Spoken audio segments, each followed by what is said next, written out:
Do the jitterbug, boom, boom, boom. Wake me up before you go.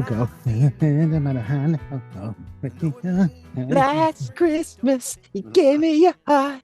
The very next day, you took it away. This year, I'm such another word that I can't say anymore. Merry Christmas, everyone. Oh, middle class was listener. Mer was you were acapelling George Michael's, right? Not Yeah. George Michael, not Michaels. You do that every goddamn time you bring him up. Yeah, that was, I guess, technically a Wham song, but I was listening to I listened to a variety station in the morning. I've given up on. Is there any good new music out there, by the way, before we get into this? Is there any new? I like Dua Lipa. I think Dua Lipa is a quality artist. I think some Post Malone stuff is quality artistic stuff that deserves to be out in the world. Some Yeah. Harry Styles here and there.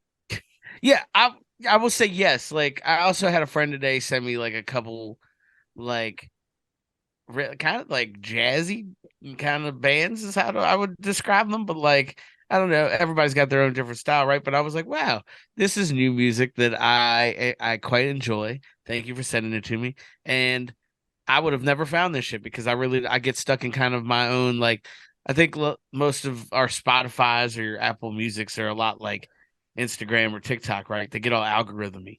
And they're like, "Hey, do you just want to listen to Tupac again?" And you're like, "I mean, yeah." Like so yeah, I think it gets tough sometimes. You have to force yourself kind of out of it, but you ain't never gonna hear nothing cool on the radio. Or like you might like and that's like a peppy singer, but like you ain't getting any quality music from the fucking radio. But see, I think that's why I listen to this. Like, it's like from yesteryear to today, variety station. You'll get everything from the Beatles all the way up to, what year did music die? Like 1998. So maybe like all the way up to like Blink 182. And I'm not even saying that's great. I'm just saying that was still new, solid music up to that era. And some good old fashioned George Michael once he went solo and he and Faith came on. Well, I think it would be nice if I could touch your body. And I started remembering the music video to Faith, and it's George Michael, and he's wearing some distressed jeans. He's got a white t-shirt on. He's got a nice black leather jacket on. He's got these cowboy boots with these like silver tips on them. Of course, he's got the one earring and the perfectly like boom, boom, boom. Like the beard is just on point. And I just remember laughing to myself because I was like, man, I remember when I was a kid, George Michael from the Faith video. Now that's what a man looked like. That's what a burly, manly man was right there. And I wanted to be George Michael. And I was like, that guy gets all the women because he looks like a man supposed to look. And I just realized how jaded my young, youthful mind was. Well, I mean, if he were, Christ, was he homosexual or was he bisexual? Can I just say homo now? Is that allowed? Sure. Yeah, homosexual. In the context of that context, it works. Yeah. Yeah. Okay, then yeah, he was totally a homo. Okay. Yeah. And I'm trying to think, like, when did he get caught having homosexual sex in the public restroom? I want to say that was like mid 90s. Yeah, mid 90s, something like 95, maybe. It wasn't necessarily at the time that a young Andrew was like, yeah, that's a man. Look at him. Wow. That guy. It's George Michael, and Hulk Hogan. They're running neck and neck for all the fucking I guess that's my point is like what if you look back on it, what were the stereotypical versions of something that like eventually crushed your world? Because you're right, in that same era, if you want to be a manly man, like Hulk Hogan, Jim Duggan, Rambo. Yeah, well, hold on. See this, now we got to take a step back, because if you use your adult eyes and go back and look at an oiled up Sylvester Stallone with his long hair and a perm, that probably isn't the most manly man. Like, we get these visions in our head of what things are supposed to be, and they just aren't. Okay, Oh, here's a hold good on. one. In the same What? breath, you were like, yeah, Jim Duggan. And then you skip the fucking beat on John Rambo. Shut the fuck up with that bullshit. Wait, fucking some wait. 2x4 carrying fucking hillbilly, like, oh, fucking outbeats fucking John Rambo in the masculinity fucking world. Shut up. That's fucking Yes. buffoonery What? at its highest Are level. you okay? Hold on. At least Hacksaw Jim Duggan is a real guy named Jim Duggan, whereas John Rambo is Sylvester Stallone pretending to be a guy who could kill a bunch of people. So we were like, so we were shredding the lines between semi-fictional and non-fictional people because wrestlers are, and John Rambo. I don't know, Sly Stallone then.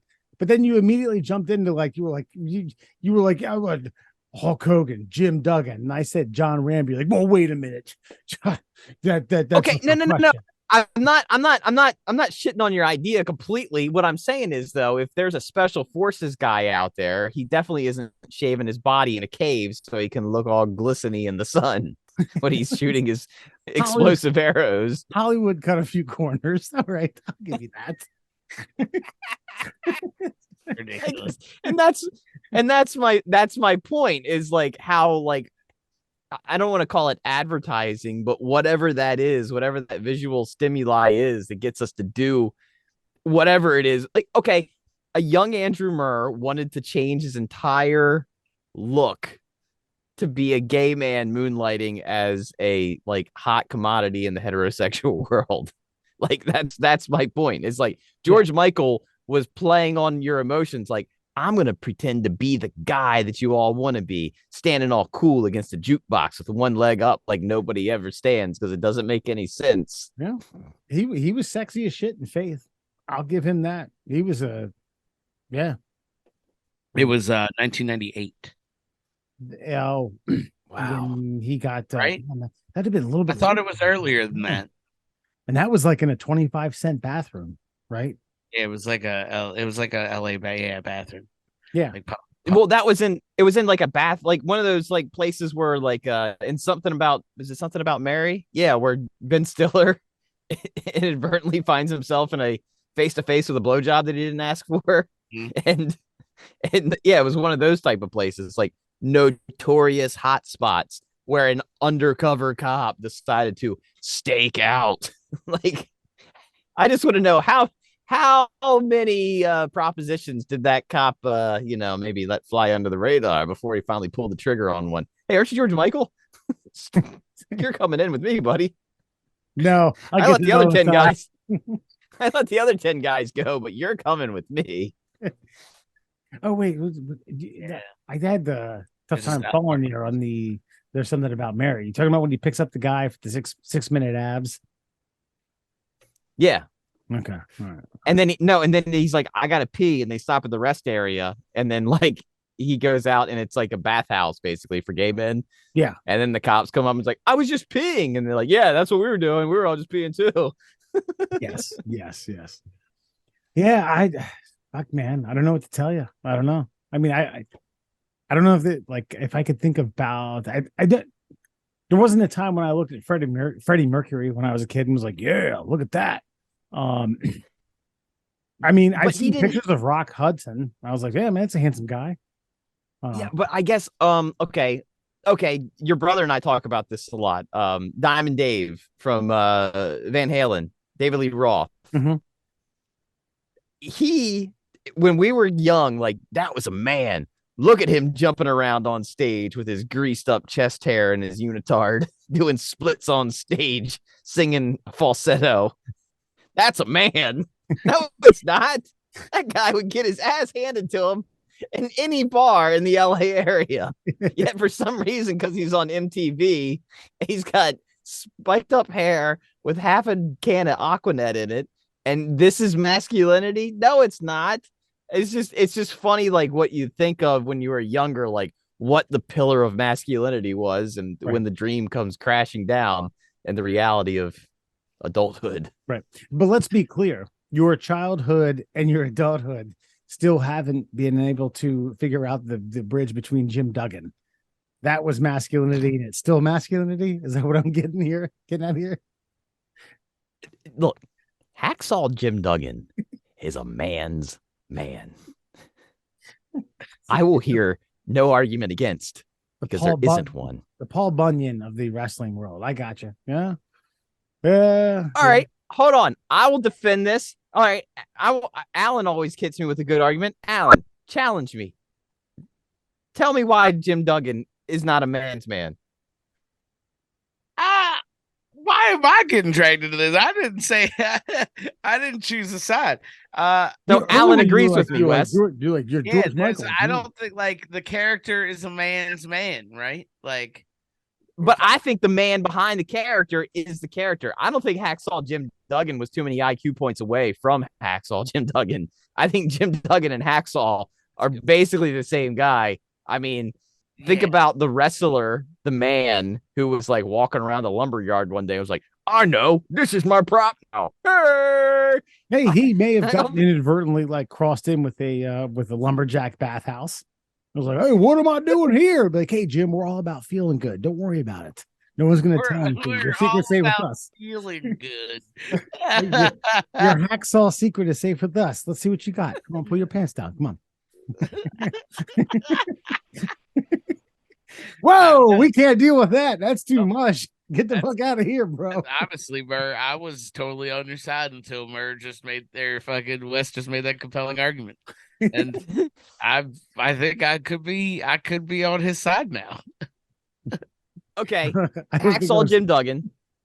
Hacksaw Jim Duggan, a 250-pound, 6-foot-plus man, right? You know, probably didn't shower that often. You know, worked 300 days a year, doing a physical job. Remember back around like 96, 97 when he had that football-sized tumor on his like left-hand side, and he continued to wrestle like every fucking Monday night on live television. Yeah. Like, I just don't see like George Michael. I feel like somebody like George Michael gets a pea-sized tumor, and he's like, he's got to call in People Magazine to talk about the fight of his life. Yeah, but see, George Michael was extremely wealthy, whereas working Jim Duggan had to work, or he would have just died of that tumor because he wouldn't have money to live. Does that make sense? You know what I mean? Yeah. I think it's totally different circumstances. And Jim Duggan's still living, so obviously that tumor just went away. Well, they cut it out eventually.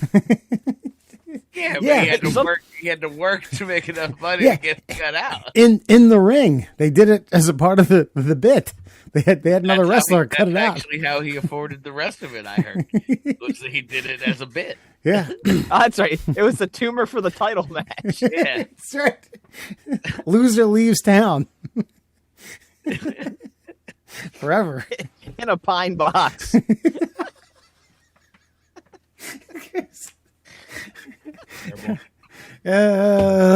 Middle class holes, everyone. Alan, Foxman, Murr. Okay, I want to ask you guys this straight up. Do you guys okay? I'm gonna assume it's yes. It's yes on my end. Have you eaten Spam? Yes. Yes. Okay. I bought a bunch of Spam at the beginning of the pandemic because we were all worried there weren't going to be any meats at the supermarket. So we're like, fuck it. I told my wife, I'm like, look, have you ever had Spam? She's like, I don't know, maybe. I was like, I think it's delicious. We're buying some Spam. It never goes bad, and it's delightful. Yeah. I like Spam. Alan? Yeah, I fucking love it. I bought a can. We were shopping for like Thanksgiving stuff, and we were walking down the canned food aisle. And I was like, oh, I'll take one of those. That'll be breakfast one of these days. Yeah, I fucking love it. All right. Well, I'm glad you like it as breakfast. Me too. Yeah. So we're going to cross the line into something that should or should not be crossed. I'm going to pose this question to you guys here. So the title of this is Figgy Pudding Flavor, Spice, and Everything Nice Limited Edition Spam. That's right. You heard that right. The first question, and the second question is why would they deviate from classic Spam, which is pork, sugar, water, salt, potato starch, and sodium nitrate, a preservative. The new seasonal Spam, you heard that right. It's a figgy pudding Spam, and I'm going to share this with you all. Gross. Right here, figgy pudding Spam. Okay. Is it a pudding or is it a meat? Or is figgy pudding a meat pudding? Well, this is like fig, orange flavor, cinnamon, cloves, nutmeg, ginger, and allspice. So there's the so I mean there's no meat. No, it's more of a interesting. It's more of a fig than it is. No meat at all. What's that? There's no meat at all. No, it's fig. Okay, all right. So here's my follow-up question to all this: is Spam a meat, or is Spam a brand that is so popular that the meat has been, like attached to the name? Well, I like just is Spam. Is what's in the can a canned ham that is called Spam because the good folks at Spam marketed the shit out of that name? Does that make sense? And so now that you're saying it's a Spam figgy pudding, everybody's like, "Oh, why would you put pudding and meat together?" Okay, pause. Yeah, Spam's definitely meat. Pork. It's pork. Yeah. Okay. right. So we'll get that out. That's fine. Mm-hmm. The figgy pudding, like in the English sense of the term, because that's really where this shit comes from, because we don't eat that shit. So figgy pudding is more like a cake-like substance. It's more like think of like bread pudding. Does that make sense? You get what I'm saying? So like, yeah. that's traditional figgy pudding, and it's made with like all them spices, figs, or other dried fruit, and then the fucking base of it is suet, so it's like beef fat, right? Okay. Mutton. I don't know. You're like mutton fat too could work too. So like, fucking, I was curious. It was like, is Spam making Spam definitely has meat at their disposal? Are they making like a traditional figgy pudding, but in a can? Ooh. Maybe they're just using the jelly, the Spam jelly. Spam jelly to make the figgy pudding, which we all are. Well, I like how all of us were like, "Oh yeah, the Spam jelly." Sure, yeah. I mean, someone comes by with a squeegee mop, just and then this is going to the fig bin. The fig bin. Yep, right to the fig bin. Okay, fine. There's a floor drain, and they mop it all into the floor drain, and then this goes to the figgy pudding department. The figgy pudding department. So the question was posed, why? Do you want to hear the company's response? Sure. Absolutely. Okay. The makers of Spam brand wanted to create a limited edition seasonal variety that captures the magic, warm flavors, and nostalgia we all crave during the holiday season. And with Spam figgy pudding, the brand did it in one can. That sounds like a fucking... You love it? Dude, I love it because I know that there's a guy or gal who has this PR job and like they just delivered the 3 sentences of their entire career. Yeah. And they hit all the marks. It's almost like the why not? Like, why are you questioning this? Spam is a brand of quality and deliciousness. Like and they were offended that they even asked. Yeah. Yeah. Fuck you mean? Yeah. Bring me some figgy pudding. Bring me some figgy pudding. Bring me some figgy pudding. And go fuck yourself. That's what they just said. He just said, yep. Magic, warm flavors, and nostalgia we all crave during the holiday season. And I mean, listen, I have a Chinese gift exchange coming up during the holiday season. Better get one. I think some Spam figgy pudding might be in someone's. All right. Who's trying this shit? I have a question. I'm not, but one of you two should try. No, hold on. We've all heard the song, like with the figgy pudding in it, right? And we're not British, so we've never had figgy pudding. Have you ever had figgy pudding, Wes? Wait, we've heard a song that involves the words figgy pudding?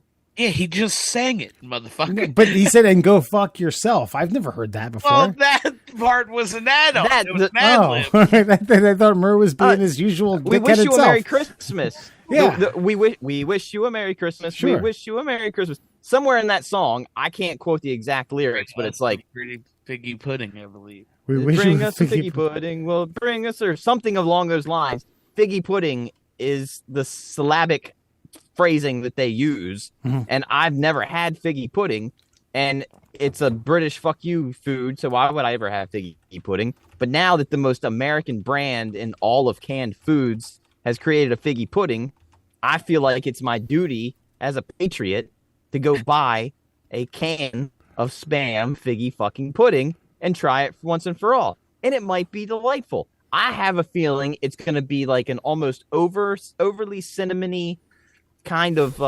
gelatinous bread that I will enjoy one or two bites of. Regardless of what you're talking about, here's the problem now: is that American fucking economy and the buffoons who drive the fucking market. Do you want to know the goddamn standard price for this is? It's like $24. What? For one can? No. Type in Spam figgy pudding in your Google search bar, then hit shopping. You can get it on Bonanza. I don't even know what the fuck that is for $17. Everything else, eBay 19, eBay 20, 30. Buy anything, fucking eBay. Bonanza, eBay. I'm going to where the American economy still runs appropriately. Amazon? And that is the Amazon. Yeah, there's a Spam. 2-pack on Walmart for $9.98. When's it going to get delivered? I don't know. January It's actually 30th? Out of stock now, what you said. Yeah, it's out of stock. That's not the point. The price is still fine. Two for $9.98 is a little steep, right? But it's seasonal. It's limited edition. A little bit of a markup. Yeah, You know what I mean? It's the spices we desire. So, yeah. I get it. And pork and or ham. There's no pork. No, there's got to be, because like I said, they use meat jelly to make the actual pudding. You're right. I Oh, forgot. Walmart is the official seller of Spam figgy pudding because I went to the official Spam website, and when I hit order now, it took me there. So 2 cans of 2 12-ounce cans, a 2-pack, $9.99 on the Walmart website. So I have $5 a can. I have a Secret Santa thing coming up. I need to do $25 worth. So All I right, get well, 2 of these and what? Like a serving dish? Yes, Definitely. some fine plastic cutlery. maybe a bottle of Rolaids. Yeah. Or maybe some regular Spam to wash down the to wash down this. By the way, can Spam just make the jelly like as like an additive like to any kind of dish that you're doing, like instead of using like I don't know, oil to season your pan, you can use Spam jelly, and then once you've had a romantic Spam filled dinner, you can just take it straight to the bedroom and use it as a lubricant. Oh, those smells in that bedroom. Yeah. It's got an OnlyFans theme written all over it. Spammy Jam. Damn. That's a good idea. It's spamdemonium. Well, hey, folks, pick it up. Figgy Pudding Spam. If you're looking for a last-minute stocking stuffer or something to spice up your holiday party with, right? Yeah, I say order some cans. Yeah, Yeah. order Spam too. Fuck it. A couple cans, whatever. I don't care. Yeah. Alan, you don't need to order Spam. Spam is readily available. Yeah, it's In all- you're just ordering figgy pudding. There's some regular Spam in there. Fuck it. That's right. You can just go get Spam though. I just did it. Oh, wait, you just ordered Spam? Well, no, I got Spam at the store. Oh, gotcha. All right. I literally have Spam in my pantry right now. I might cook that shit up tomorrow. Now that you said it. Hey, if you guys get a couple cans of figgy stuff delivered to you, wasn't me. Don't worry about it. All right. I'm not eating it. We are going to get to a segment that we haven't gotten to in quite some time. This, folks, holiday one and done. That's right. And this one and done sort of combines our two favorite loves, which is animal fights and I guess Santa Claus in a way. We'll start with this one. Thousands of party animals attended the Midwest Fur Fest, the world's largest furry convention. Now, if you're not aware of what furries are individuals who, quote unquote, take no sexual pleasure in dressing up in anthropomorphic costumes. But let's be honest, they all have a backdoor hatch on their costumes for a reason. But this year they got together for some fur fun. Furries from across the globe, many donning anthropomorphic animal costumes, took over the Hyatt Hotel in Illinois for the world's largest furry convention last weekend. The Midwest Fur Fest welcomed thousands of participants from over 50 countries spanning every continent except Antarctica, which is stupid to say in a news article because no one is a native Antarctican. The 4-day Fuzzy Fiesta was simply a celebration of the, quote, culture of furry. I will not read any more than that. If you'd like to know what furries truly dress as, look up Pokemon and then imagine that as a mascot. But this also coincides with the thousands of Santas who gathered for SantaCon in New York City. People are bringing their hats, their coats, their room for plenty of beer. And this all happened on Saturday. And the celebration was in New York City. Basically, everyone dressed up like Santa Claus for the largest tailgate in the world. The holiday-themed pub crawl emerged after Santa Claus-dressed attendees first gathered in a kind of performance art in the 90s and began frequently in bars in the early 2000s. It's now gone full scale with organizers, drink specials, and a charity drive. So this year's holiday edition of One and Done is this: Fur Fest versus SantaCon. Battle to the death. Who is the victor? Wes, we'll start with you. No, for a minute I thought you were going to ask what I wanted to attend, but you're saying these two. There's a battle line drawn, and Fur Fest and SantaCon fucking dorks emerge and start fucking pummeling one another. And who wins? Or just what's the better part? They double book the Hyatt, fucking yes, and they gotta fucking fight it out. Wow, who comes out victorious? Whose blood is strewn across the streets of New York City? Now, is it the Furrycons or the SantaCons? Is Fur Fest seasonal? That makes if you book it around the holiday season, the SantaCon people may be like, "Hey, fuck you! You could do FurCon in February, March, April. Why do you have to book it right here?" Imagine being the hotel manager for this. Yeah, Mur, you on the get a Karen. Ask for the hotel manager. Okay, well, I guess, yes, technically FurCon could be done any time of year. However, this time of year is the time of year where, you know, people are taking extended vacations because that gap between Thanksgiving and Christmas, really in the corporate world, ain't shit getting done. If you work behind a computer, you probably got a lot of time off during the November, December season. So that's probably the best time of year globally for people to get together.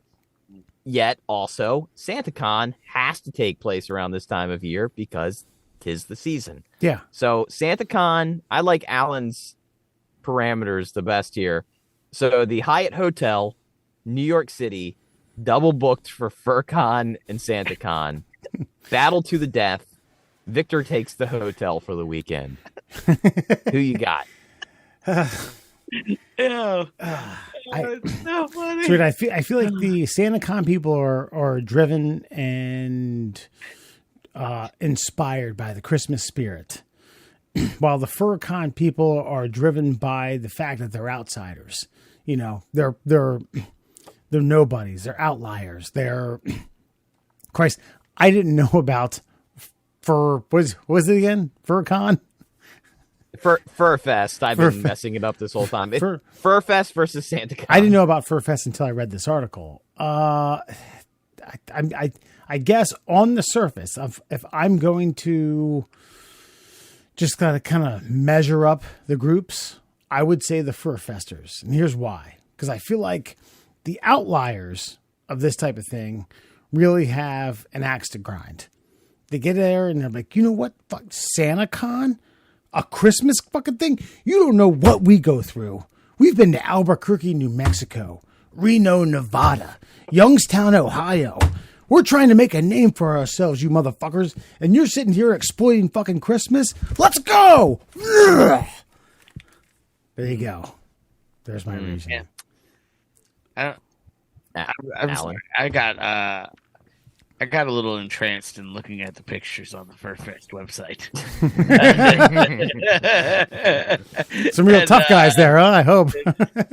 Look, no, I actually, honestly, I think I'm gonna go this. I'm going to go with the FurFest, and hear me out here. These motherfuckers live in these things. They're adept. Mm-hmm. They've adopted. They were born in the dark. You know what I mean? They didn't adopt it. Yeah. And so they were born in the fur. They didn't just adopt it. Exactly. Yeah. Like, you know, I'm at SantaCon and I'm just hammered because I like Christmas stuff. Like, I got no business really getting into a brawl with a bunch of very principled weirdos at a Hyatt for a conference center. So, yeah, I don't know. I think the furries are more dangerous than one would imagine. You can only say bah humbug so much if you're in SantaCon. Like, bah humbug. Bah humbug. Hey, man, bah humbug. Bah humbug. Calm down. Did somebody call my name? They call me humbug. Let's go. Like, hold on. Like, imagine. Can I get the share? Yeah. I say yeah, like I have anything to do with it. Yeah, I know. Like you're gonna control it. like imagine just like this guy just coming at you. Just really like, you know what, buddy? We're gonna get weird in here and listen to EDM music and dance the night away. That's the East Tennessee Chattanooga Blue Dogs mascot. He moonlights at fucking FurCon. Look at these costumes. Look at that. Yep. That's the West Phoenix Prairie state fucking lily pads. The prairie moles. Yeah, prairie moles. Okay. All right. Damn. I appreciate where you guys are. Okay. Sorry. Damn, that's got a badonk on that fox right there. No. Here's the thing. Is like you guys are being distracted by the foam and the fur, and you're not thinking about the person inside the costume. Now, see, Santa Fest is a drunken street crawl. It's an alcohol-fueled rage fest with normal people. And these are people that like to go outside and mingle amongst the public. The furries are people who don't go out in public, and the only time that they've ever experienced real life is when they're inside the mascot costume. They haven't seen the sunlight, and when they have ventured into it, it's inside of a fur-filled foam costume.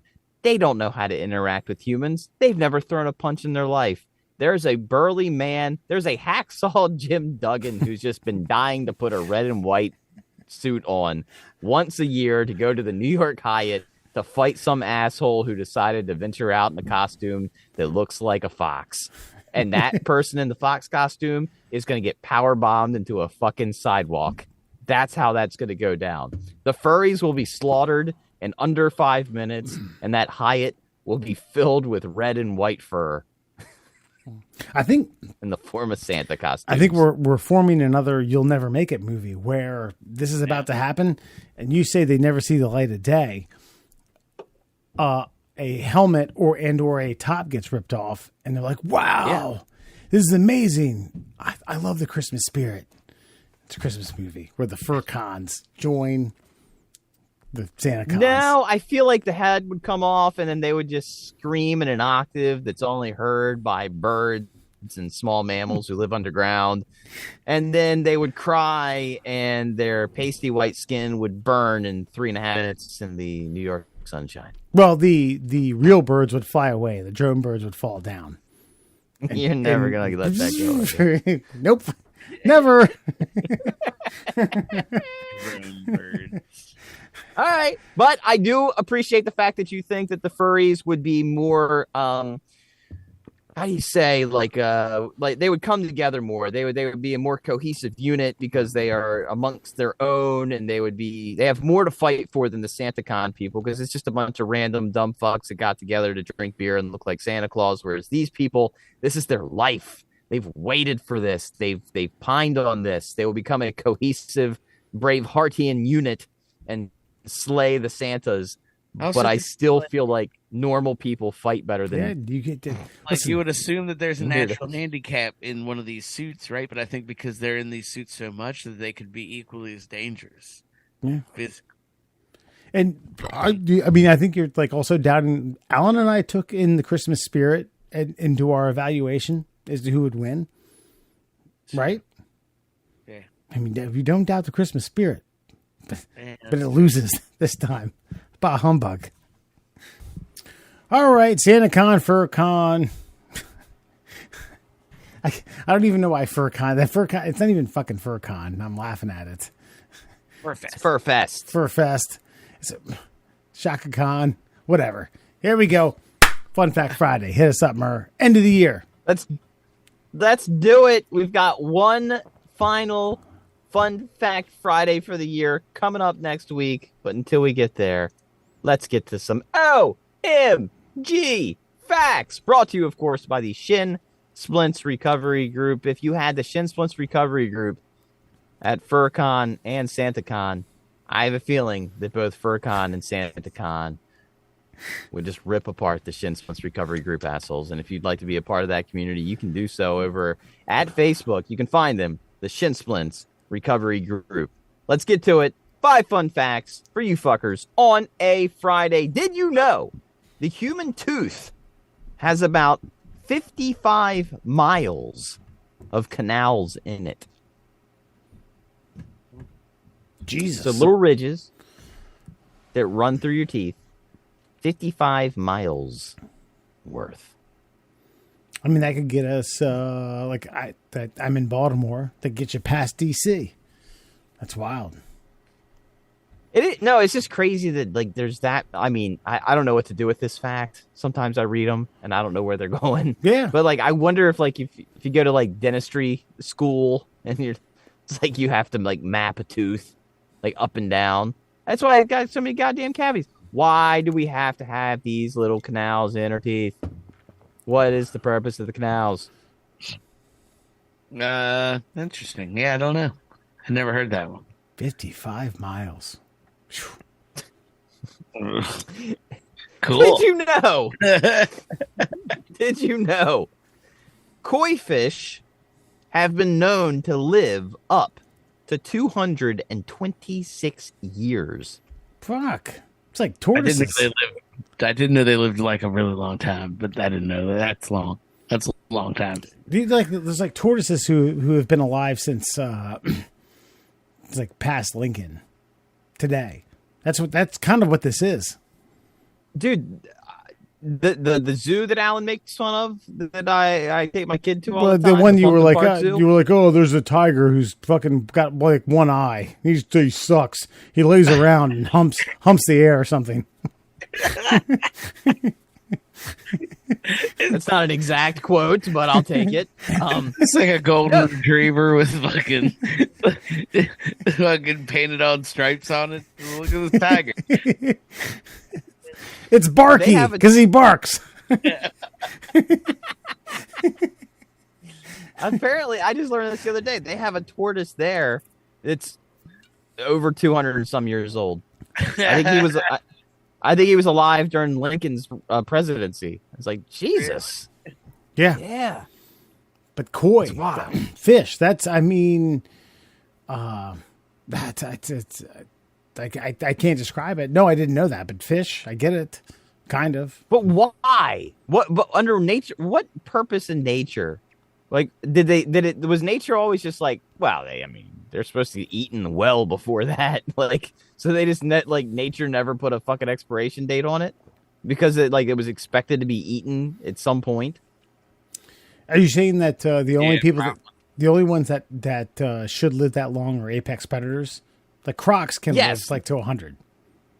Well, like us, the thinking species. Yeah. Like, wouldn't it make more sense for us, like, and I'm just pulling them. Okay, I'll say Thomas Edison, so Alan doesn't yell at me about Elon Musk. Like, shouldn't somebody like that or Nikola Tesla, like, wouldn't it be more valuable from a nature standpoint for like that mind to live and double the lifespan that it currently lives now because it has more to offer the world?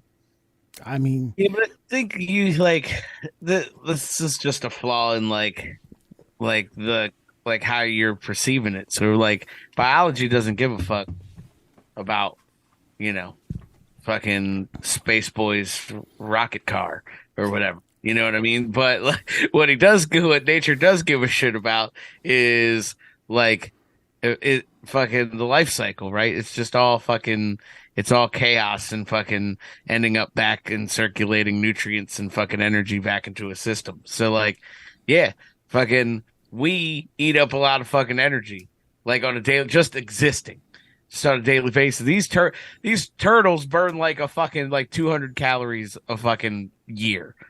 You know what I mean? And then so they get to live forever. Like we, unfortunately, do a bunch of shit. We're larger animals, and so we die. We die quicker. Yeah, but they don't have nearly the amount of fun that we do. I've seen turtles. They're like, and they've told me. I don't know. Have you seen those tortoises banging and heard that noise they make? Yeah, I mean, it sounds like it's living a good life. Bro, so, I made that noise 2 days ago, and I'm not going to explain to you where it came from. It came from that s'more that was all over your face. Yeah, probably. Oh, you guys saw it all over my face? Fuck. Oh, yeah. That white creaminess all over your mouth. Did you know during the 1909 World Fair in Seattle, a baby was given away in a raffle? Jesus Christ. We don't deserve to live much longer than we do. You see? Kudos to the tortoises, man. You get those two facts back to back, you're like, all right, well, that's why. Yeah. I thought, wasn't there was a World Fair after that in was it like St. Louis or Chicago in 1912 that we were lobbying to have? And then 1909 in Seattle? I can't imagine Seattle in 1909. I can't imagine the fact that they're like, yo, shit, the World's Fair's here. Bam, we got to spice this fucker up. Hey, does anyone not want one of their kids? Like, yeah, I hate this kid. Yeah. All right, cool. Let's see where this goes. Jesus Christ. I mean, a kid raffle. Hey, what'd you win from the fair? I won this koi fish. What'd you win? I won a baby. Yeah. I won a 4x8 Kit Kat. I don't even know what the hell this is. Wow. Oh, it just goes to show you. I know in the current era we live, we want change and we want it now. But man, just over 100 years, we were giving babies away at fairs. So we come a long way. Yeah. And only 2 generations of people. Still kind of feels like we probably shouldn't have been doing it then, though. No, we should have known better. I'm not saying you're not wrong, but I'm just saying the fact that we learned and we moved on very quickly from that point moving forward is a testament to the just. I'd rather know when the last time a baby was given away via raffle was. This here's a Karen.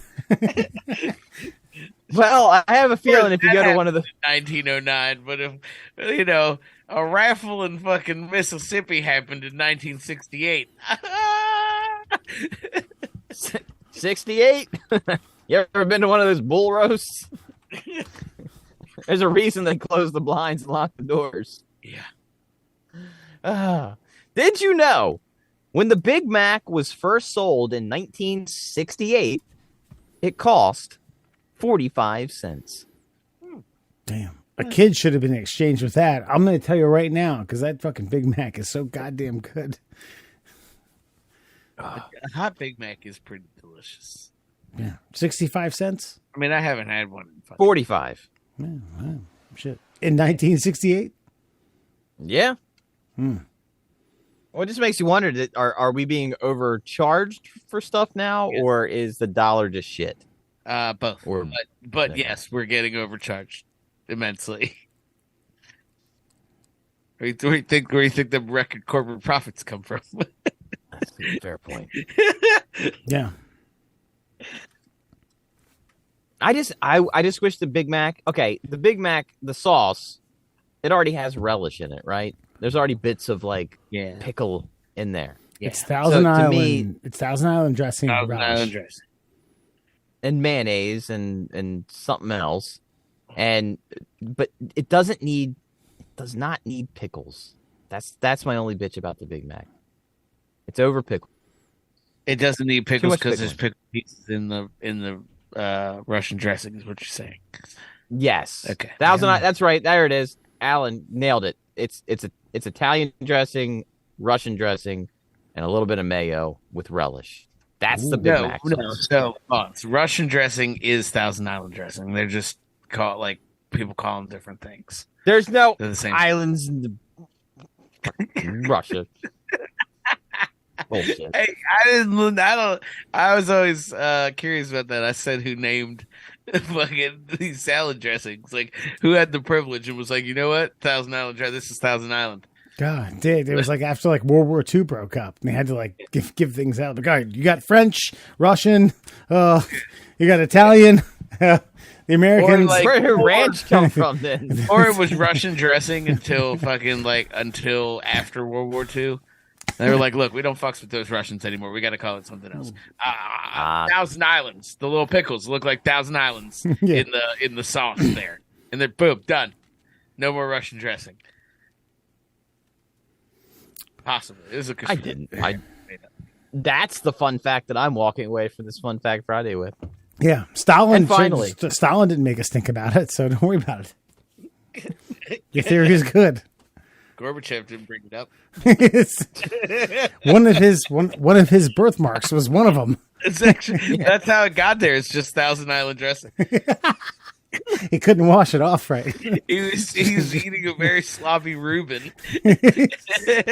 And never turned back. Did you know the word robot comes from the Czechoslovakian word robotovat, which means to work very hard? Nope. Didn't know that. I just assumed it came from that song, Mr. Roboto, or Short Circuit. Yeah, Johnny Five is alive. that's right. Steve Gutenberg's best work. Is that before or after they lost claim to fucking Russian dressing? We got to grease your grinds up here with Russian dressing. I'll thank you to call it Thousand Islands, sir.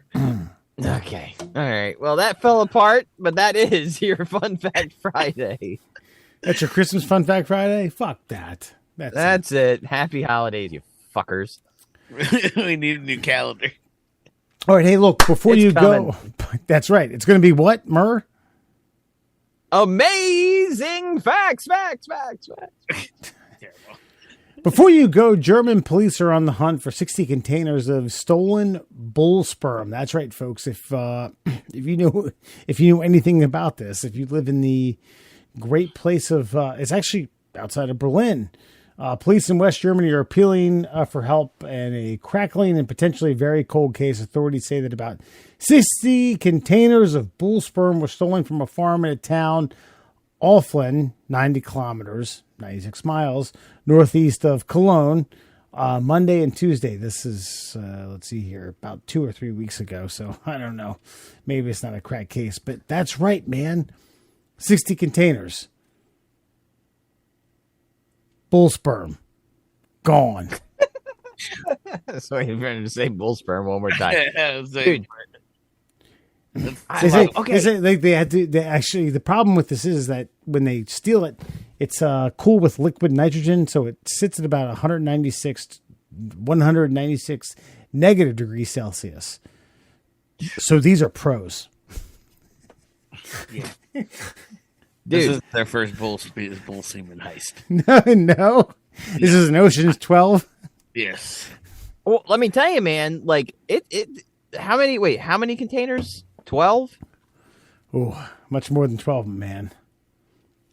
60. 60? Yeah. Okay. I work in, horse breeding country, and we get containers of horse jizz all the time. And they are like, okay, remember like the 3-liter bottle? Not the 2-liter, the 3-liter? Like as big as a fat carp out of the fucking creek. Like they're fucking huge. And they've got so it's 60 of those. That would be like the crate that you see in that has a nuclear bomb in it, like in every action movie you've ever seen. Right. That's how much 60 containers. I'm thinking like The Rock with agent, like the stuff that like inside the missiles that make people like with like half paralysis, like bull cum, like yeah. I thought I was gonna say very Jurassic Park. Sure. Lots of turn handles, gases come out, things of that nature. Velociraptor, Planosaurus, bull cum. Yep, that's it. That's me. Yeah. And then Newman steals it. It just says Roscoe on it because that's that's the name of the prize bull. Now, obviously, that's probably some pretty valuable shit right there. I mean, I don't know what kind of bulls they're from, but you don't freeze the sperm of the bull that's just kind of like limping around in the field out there. Like these are probably the ones that could gore you to death. Or have like just some sweet gelatinous marbled meat. Right. Maybe these bulls are part of the algorithm to create the figgy. The figgy pudding jelly. Figgy pudding jelly via spam. I don't know. I mean, somewhere in my mind, I find it somewhat, I don't know, like fascinating that someone's like, yeah, they target fucking bull sperm. That's what I'm fascinated by. I think you gotta know people, right? Like, it's not us. We're not doing it, even if we had the capabilities. I don't know anybody to sell bull semen to. So what do I do with stolen semen? Like if someone comes across your parameters, Alan, and you're not a narc. You're not a narc, right? Nope. I had to check. And someone's like, hey, I got. You have to tell me if you are. I got a gallon of bull semen, man, and someone who like you would jump at the opportunity of like a cool like business venture. You'd be like, oh, word, like, great. Yeah, I mean, I'd be like, I don't know what would help you with that information, but I'm here for you. Like if you, Wes, were like, hey man, I got a gallon of bull semen, gotta get rid of it. Be like, okay. Let me know when you find out. I'll help you carry it. Yeah. I don't know. I don't have. I don't have fucking Kevin Costner from Yellowstone on speed dial. Like I can't call a rancher. I don't have a rancher's number who needs bull semen in a pinch. This is a great point. Like, why hasn't this case been solved like yesterday? Because how many people are in the market for high quality bull jizz? Mm-hmm. Like, unless there's like a secret like underground like soup connoisseur that's like, I need me some bull semen soup. Like that like in the Philippines and the Asian countries, there's like that shark fin soup community. Maybe there's like a bull semen. Or there's like a deer antler spray where someone has figured out where like they can rub it on something, like a little bull semen on the shoulder, a little on the elbow. I'm ship shape. My ailments are gone. Arthritis is gone. Bottom line, how many bull studs are there out there? There can't be like an international ring of like bull studders. Yeah. So yeah, this should definitely be solved. Like there should be the FBI or Interpol or whoever on the phone with like 5 guys. Hey, you heard anything about this bull jizz? Well, that's the thing. You can't even, like, what is it? It's not even international. It's got to be low. Like, you know what I mean? What's the worst you're going is to like Canada. Yeah. Hey, and this sounds like another you won't make it type of goddamn thing. The international bull semen trade. Not the fucking the Ghanaian fucking black market bull semen fucking crowd is very, very small. Dude dips his pinky into the bag, but that's bona fide right there. That is extra salty. That is 100%. That is 100% right there. All right, Alan, tell the kiddos and the kidettes where you could find the Middle Class Holes. You can check us out after that if you want to on social media. You can find us at MDL Class Holes on Instagram and Twitter. We're the Middle Class Holes on Facebook and TikTok. And for your ear holes, please jam us out on Spotify, Google Podcast, and Apple Podcast. Yeah, that's right. So, guys, we'll continue with reading these comments from these fucking animals that watch our stuff, and they're getting good. I'm really starting. No bulls, by the way. No bulls. Yeah, really starting to enjoy the stuff we get. So these we have 2 that come from a TikTok that we made called "Take This Test." I think this is about the SAT. But this is where you had said the SAT was culturally biased. Yes. Backed up by years of statistical data.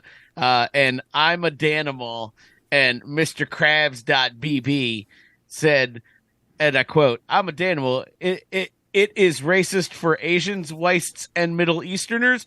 That's not really a question. I think it's a comment. So yes and no, but yes, just yes. It's pretty racist, but it's more elitist, and I think I said that in my comment. It's more geared towards having some money, which Asians and Middle Easterners kind of have. And I also like how you pluralized the whites. Yeah, well, Asians, the only thing that could have made it better was the whites. Yeah. So, and then Mr. Krabs.bb said everyone takes the same test. Yep, that's kind of not the problem. But yeah, we comment, Mr. Krabs.bb. Please check back in with us when you've got more to add to the discussion. We appreciate it. Right. The point was that the test is biased. The fact that everyone takes the same test is the problem. The circumstances around it. But yeah, appreciate it. Thank you. This comes via the YouTube video Flat Earth Science, where we propagated a quite like a 101, maybe a 201 series college course called Flat Earth Science. Abe Redpool says, "Ugh," and it's like OOOF. You guys definitely need to get a flat earther on, because these questions, you guys, are based on a false premises that flat earthers actually think. No flat earther thinks we live on a disk in space. No flat earther believes in dinosaurs or meteors. So what the fuck do you guys believe in?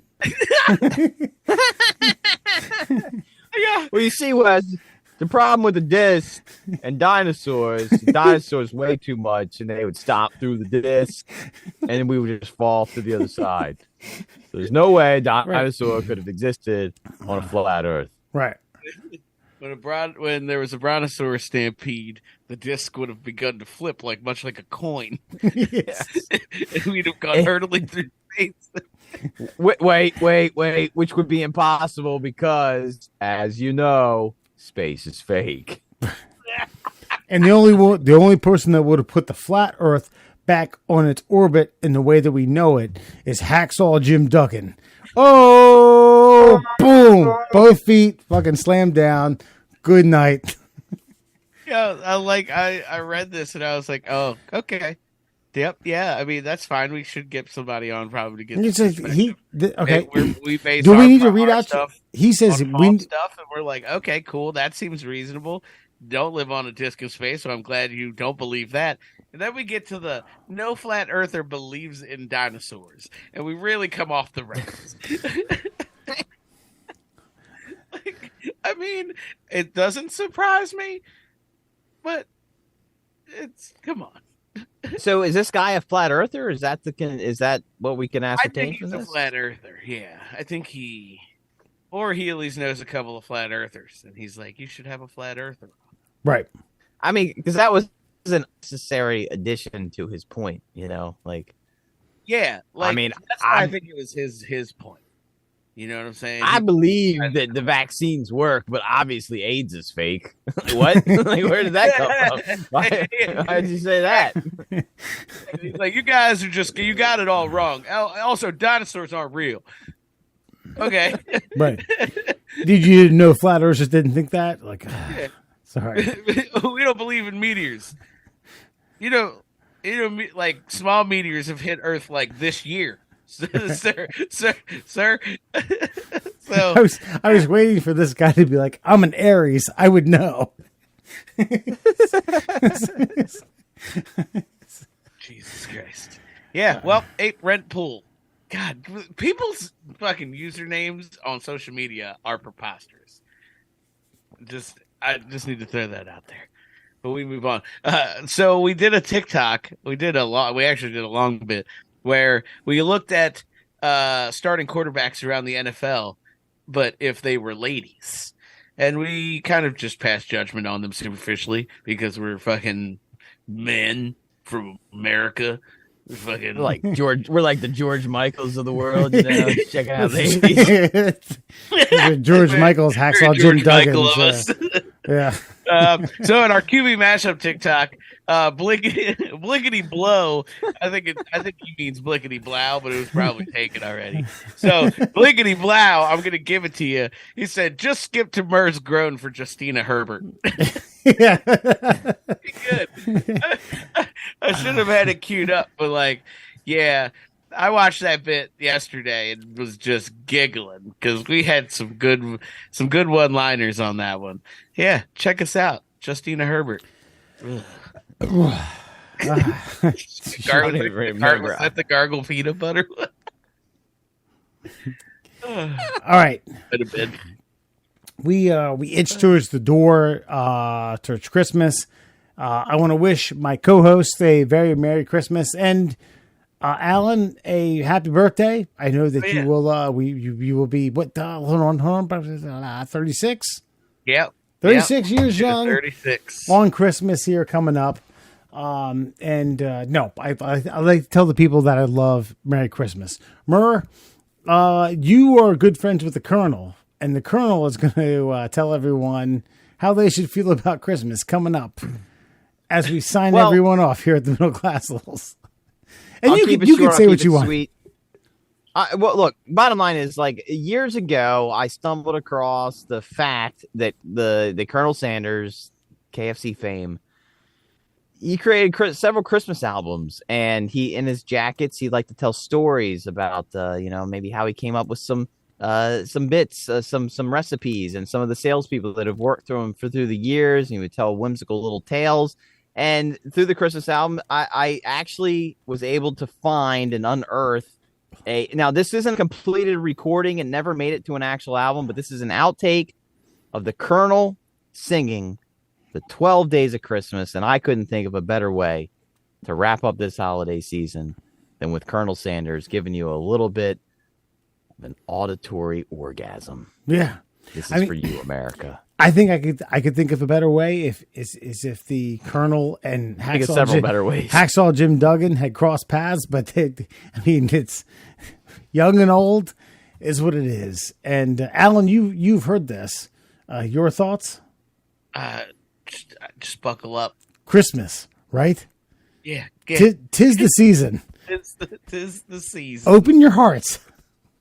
Yeah, wide open. As open as you can get them. An open heart surgery. Crack your fucking chest plate and spread that fucker open. Yep. And here we go. Accept the spirit. Good night, everyone. Here it comes. Now on the first day of Christmas, my true love gave to me a franchise in New Jersey. On the second day of Christmas, my true love gave to me syphilis and a franchise in New Jersey. On the third day of Christmas, my true love gave to me. Now she gave me some sort of speech about how I've lost my vitality in the bedroom. To which I coldly explained to her that maybe if she'd laid off the biscuits and country gravy for a few months, that maybe, just maybe, my vitality would magically return. Syphilis and a franchise in New Jersey. On the fourth day of Christmas, my true love gave to me a recipe for spicy chili. She's a fat bitch, syphilis, and a franchise in New Jersey. On the fifth day of Christmas, my true love gave to me 5 paternity tests.